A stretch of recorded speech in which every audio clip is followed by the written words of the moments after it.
Hello, everybody. Thank you so much for the opportunity. I just want to quickly thank the two amazing poets who went before me. Your work is so incredible. I also want to thank the Moonstone Art Center and Larry for this opportunity. Um, so yeah, I'm just gonna share a few poems that I've written, some recent, some a bit older. But I want to start off with a few comedy poems. This first poem is entitled 2020.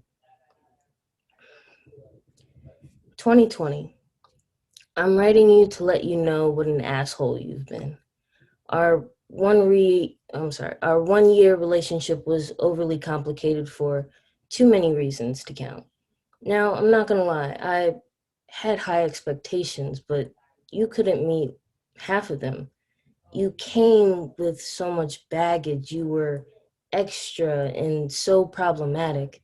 Like you had to be on some shit. I'm just praying we can both afford therapy after the hell you put us through. And your family is insane. They need help too. Corona needs to go to jail for all of the chaos he caused. Quarantine needs to be kicked in his ass for playing so many mind games. And election was okay, but the whole aftermath was a drag. I mean, you lost. Get over it. Our relationship is one that I won't forget. You have impacted me like no one else. The trauma shaped me into the person I am now. I wish it didn't take all that, but I guess that's how life works. I think the messed up part is what you could have been. I mean, I think about the possibilities too much. You could have been parties on the beats, concert lights, and good times. Instead, you were stupid politicians, pea brain gym freaks, and good for nothing stimulus checks. Like, what the hell is $600 going to do? I would really like to know, like, can someone please fill me in on the details? What bill can that pay? So, 2020, if you're reading this, just know that I have changed. It's crazy to say, but I have grown from our time together. But do know if I see you on the street, I will swing. Thank you. Uh, okay. This next one, it's one of my favorite poems. I feel like a lot of my friends say that this is one of my best poems. But I'll let you be the judge of that. Um, this next poem is entitled Sex and Lovemaking from the Mind of a Virgin. Man, I want some dick right now. Or at least what I think dick is. The thing between a man's legs, the exhilaration of a cross between lovers, the sex. Looking back at my non existent love life, I think I know enough. The basic high school sex ed class and the numerous viewings of movie sex scenes have been okay. Though I'm baffled by the use of condoms in film. I mean, I never see a person put one on and I'm like, how did you not end up pregnant or with an STD? Besides some hiccups, I'm good. I know who can do it, how it can be done from the front, back, side to side, and the plethora of spaces it can be done in. I'm caught up on the feeling though. How does it feel to have sex? How does it feel to make love? Do you make stranger faces making love compared to having sex because the dick is just hitting it differently? The penis goes there. It goes there, and it's gonna fit? Okay. I guess that depends on the situation. Is there a difference between sex and lovemaking? This one aspect of life has left me with questions I don't have answers to. I guess I'll never know until I get some dick. If I get some dick. Thank you. Uh, this next poem, uh, As was mentioned by Larry, I love sci-fi. I really, really do. So these next couple of poems are going to be um, on my little sci-fi kick. This next poem is entitled Damp Wings. The night is cold. The enemy has me at the edge of a cliff with my children in my arms. I know these are my final moments. The gates in the sky are opening. My wings are forming. The enemy won't get me. I've made the decision that life with my enemy is not a life for my children. My enemy will not raise my children. This life is dead to us. There's more to behold in the inviolate space. As the enemy closes in, I pull my children's wings out from their backs, trying to dry them as quickly as possible. You see, I can't carry my children into the sky. They have to fly through the clouds themselves. With the enemy's blade in my face, we jump off the cliff. With our wings still damp, we take the leap. The wind in our faces, blowing our wings dry, no longer bound. We've escaped the enemy. Thank you. Okay. This next one is entitled Escaping Titan. The galaxy is on fire. Hell has frozen over on Titan. The Absolute threatened to destroy the moon at its core. Compromise is not on the table. Teyanna is a woman of hope and blue blood. She strives for peace in the world. The Absolute strip her of her protection. Her mind is troubled by vengeance. Gabrielle is a man of skill and soil. He wants to lead his world to freedom.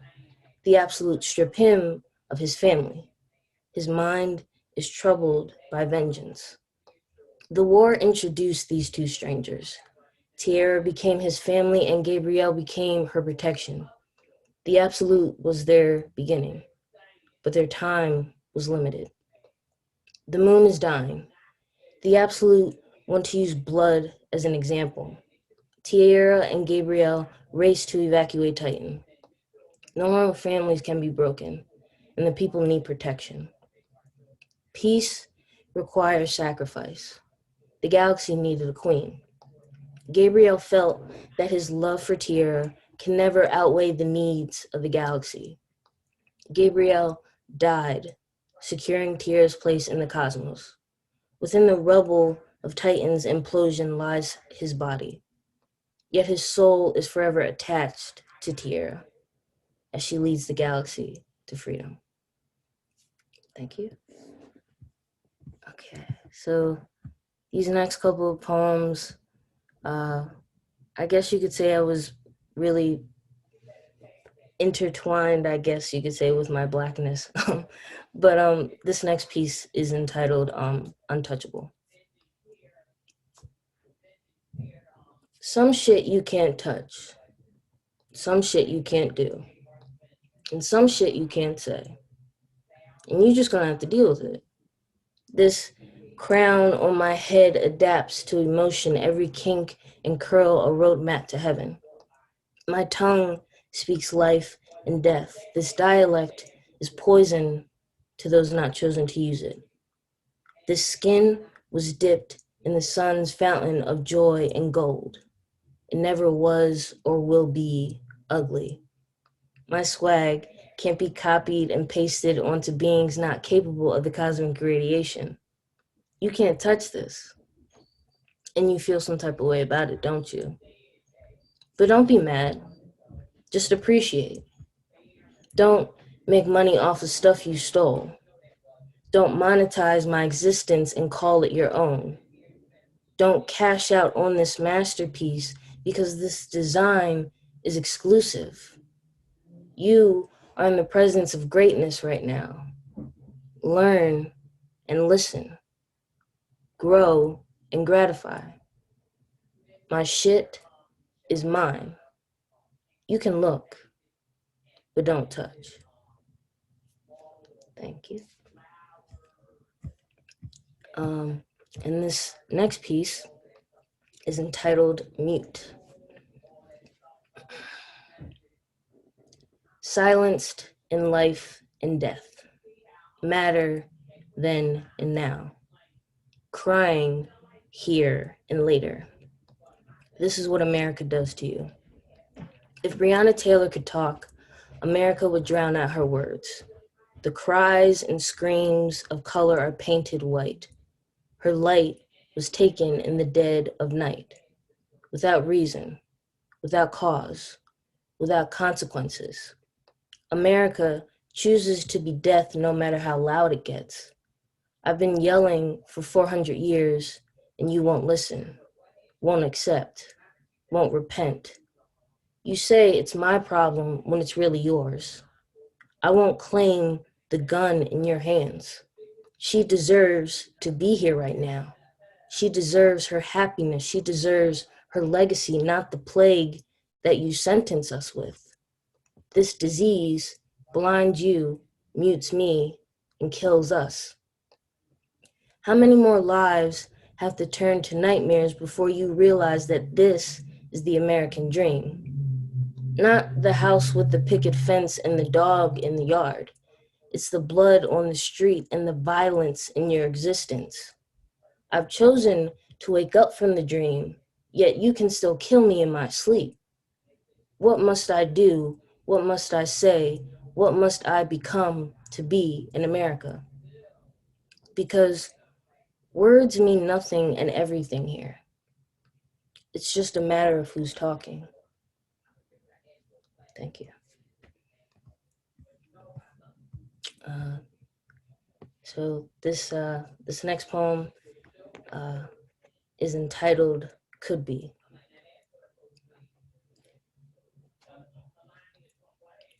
Looking myself in the mirror, tears in my eyes, I come to the realization that I am in love with you. Can't tell you. Can't let my selfishness get in the way of our friendship.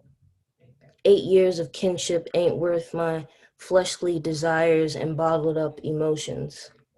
Scared that the weight of my love for you will crush me. Terrified that putting pen to paper makes my feelings real. Hoping I won't have to say this and explain it later. You mean so much to me. You are my best friend. That's all you are and all you could be. Thank you. And we're coming to my last poem. Just want to quickly thank everybody for coming. Thank you to all the poets who came before me. Thank you, Larry. Thank you again to the Moonstone Arts Center. Truly, truly appreciate this opportunity.